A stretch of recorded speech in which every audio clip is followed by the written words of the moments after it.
clicking of my thumbs. Something wicked this way comes. Just a tinkling of bells. A joyful sound, you think? No, dear friend of Narnia, it is anything but. Please heed my advice. If you ever hear these bells, flee. Alas, it is too late. Behold, Her Imperial Majesty Jadis, Queen of Narnia, Empress of the Lone Islands, and all between and beyond.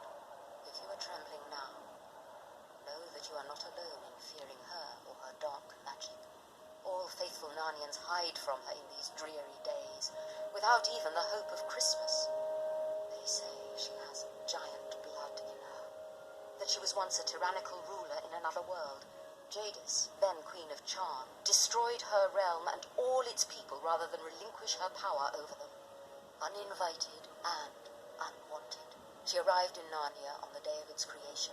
Aslan succeeded in stopping her from ruling Narnia then, but now the White Witch is ready to claim Narnia for her own.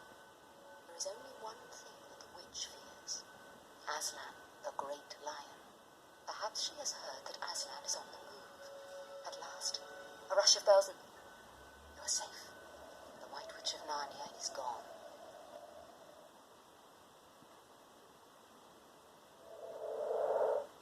His powerful name comes from the Turkish word for lion, but, as all his followers know, Aslan is not a tame lion. One of his many titles is the Great Lion. And, like all lions, Aslan is the king of beasts. But he is also king above all high kings of Narnia. It was Aslan who created Narnia, who sang its sun and stars, its flowers and trees, and all its creatures into being. His song brought Narnia to life, with its dwarfs and fauns and satyrs. With his gentle touch, he gave the talking beasts their voices. It is because of this power, love for all things, and selflessness that all good Narnians consider him the rightful ruler of Narnia, and the only hope to defeat the White Witch. Aslan is the son of the Emperor beyond the sea, and he comes to aid Narnia in times of trouble. His rules are to be obeyed. He is not above following the laws of deep magic, as all Narnians must. Long ago, when Narnia was a new land, Aslan foretold of the evil the witch Jadis might bring. He helped a young boy plant a tree of protection to keep her away. But as all living things do, this sacred tree has died, and now the witch and Aslan have returned to battle for Narnia.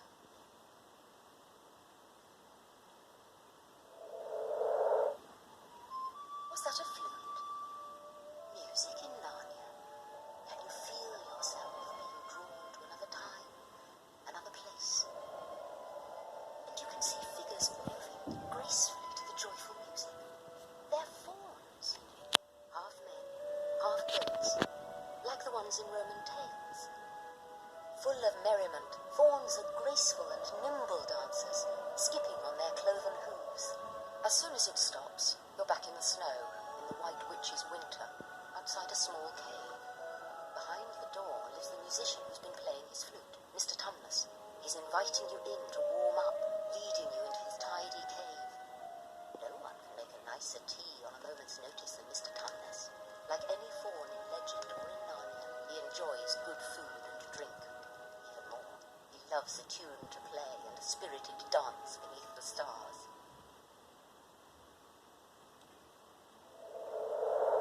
A grey wolf howls in the dusk.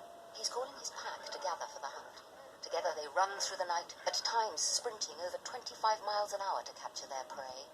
Wolves are large beasts, some more than 100 pounds of power, and each attacks with a mighty, bone-crushing jaws.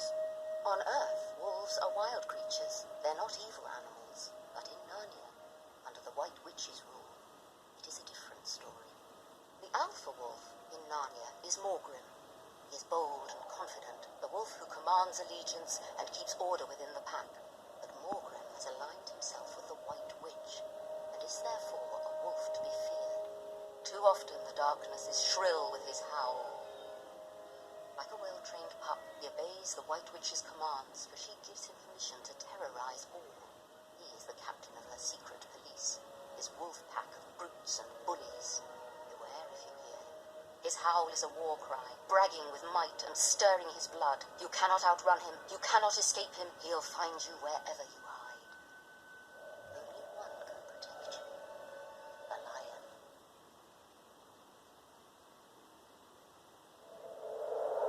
The adventures of centaurs, a race of creatures who are half man, half horse, are found in Greek myths.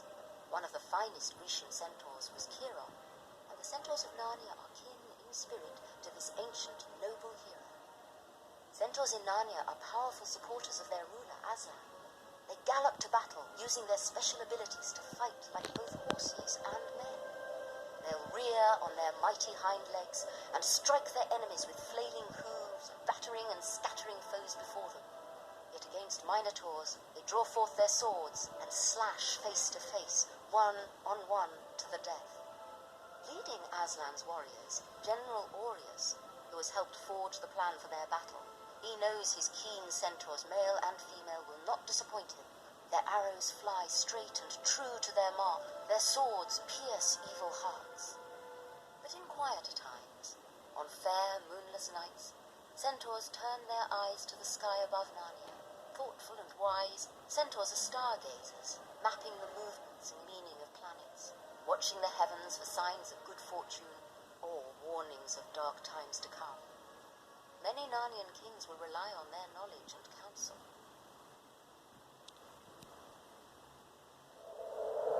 Some say to face a minotaur is to face your doom. Who would seek to fight such a creature? A fierce monster with the head of a bull, snorting and bellowing. A gigantic warrior with a man's body but a bull's legs and hooves, pounding and thundering on the battlefield. And of all the minotaurs, may you never confront the commander of the White Witch's army, General Otmin. There is no one near him in might and ruthlessness. He charges, lowering his head to gore his enemy with a thrust of his steel-tipped horns. He can slay just as swiftly with his massive double axe. According to myth, the king of Crete kept the monster part bull and part man, imprisoned in a maze-like labyrinth. The flesh-eating minotaur caught and ate the human sacrifices that became lost in the huge labyrinth. Both the ancient minotaur of Crete and the minotaur warriors of Narnia share this same thirst for blood. The Narnian minotaur never retreats. He is armored in front, not in back.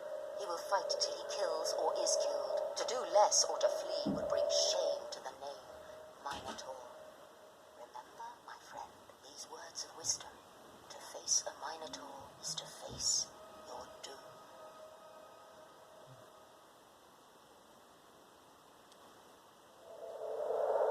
All around you is mayhem. In battle, you must strike and dodge, your eyes always darting from foes here and there. Look all around. And when fighting the witch, you must always look down. Ankle slicers dart all about, rippling through the lush grass unseen near your legs. There's one to your left. Better leap to the right. Ankle slicers, those scaly reptilians, small demons with talons and parrot-like heads. The White Witch's secret, the smallest of her fighters. They zigzag through and about bold warriors' legs, slashing with sharp pointed weapons. They scamper and slice with a snarl and a snicker. With one cut they can sever a tendon, then squeal with delight as a cry echoes high, high above them. They may not seem deadly. They'll wound you, not kill you. They'd rather let bigger ghouls finish the work, but they make each kill easier. Ankle slicers, they can shred a brave army to bits.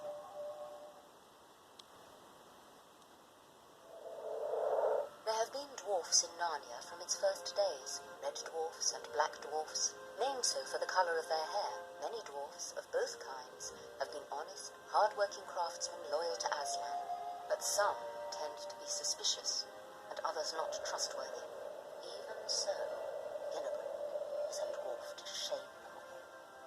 A black dwarf and a white witch. They may seem an unusual pair. Ginarrbrik is small and ugly. Jadis is tall and fair, but their natures are cut from the same wicked cloth. Ginarrbrik drives the White Witch's sledge. He loves hearing his whip snap and crack, and with his whip he can bring someone who flees to his knees. It it is foreign for most dwarfs to heed a witch's bidding and live in a castle of ice. Dwarfs in Narnia live deep in the ground. They are miners and smithies and artists. Somewhere in a shadowy cavern, a dwarf made a dagger. Forged in darkness, its curved blade is keen. Its creator is a mystery. But now, Ginarrbrik owns it. He uses it ill to shear Aslan's mane. He basks in his triumph. He has conquered the lion. Foolish dwarf, whose pride cometh before his own fall.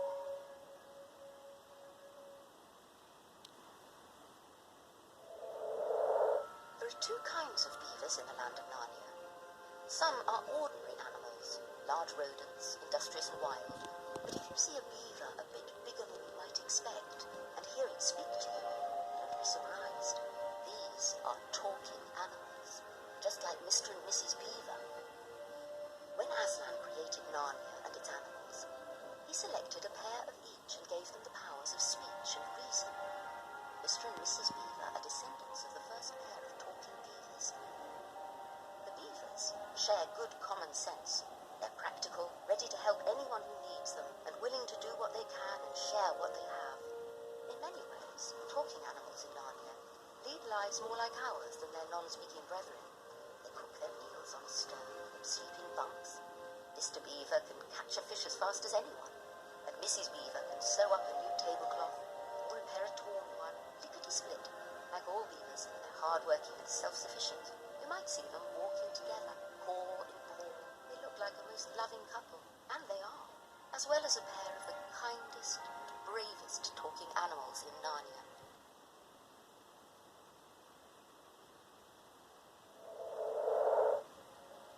Tales of mythological creatures, half man and half goat, have been told for a long, long time. In ancient Greece, they were called satyrs. In ancient Rome, they were known as fauns. But there are both satyrs and fauns in Aslan's army. Each appears a bit different, so it's easy to tell them apart. Just look at their heads and you'll know. A faun has a face, nearly human. You can't say the same of a satyr. His head's like a goat, his coiled horns suited fiercely for battle. Satyrs are not lovers of war. They prefer peace, for in peace they can celebrate and enjoy life, free and wild. They would much rather merrily drink and dance through the countryside than fight. Even so, like many men and some goats, satyrs in Narnia do what they want and make their own choices, independent and stubborn at times to a fault. There are satyrs who fight to the death for the White Witch, as well as for the lion. Tread cautiously in Narnia, for evil lurks in unexpected haunts. While the witch is in power, horrible creatures roam lovely Narnia. One's more familiar with shadow than light. Vaguely human-like monsters, but crooked and bent, cower and cringe under her power.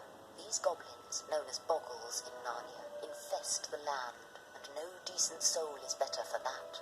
To be sure, goblins were not always such horrors in our human folklore. In Narnia, though, it is certainly best to avoid any and all boggles. Just the sight of one weakens the knees, dishevelled and dirty, with stringy long hair. Their skin barely covers their bones, with long pointy ears and a sharp pointy chin. No boggle in Narnia is ever a beauty. Its mouth bursts with teeth, ragged daggers and knives. A goblin has no nose to speak of, just holes in its face. Perhaps so it won't smell its own sickening stench. It seems the boggle in Narnia are evil in looks and in deeds. It is likely that not a drop of pure joy, love, or kindness is theirs, and as such, they are much like the White Witch they follow.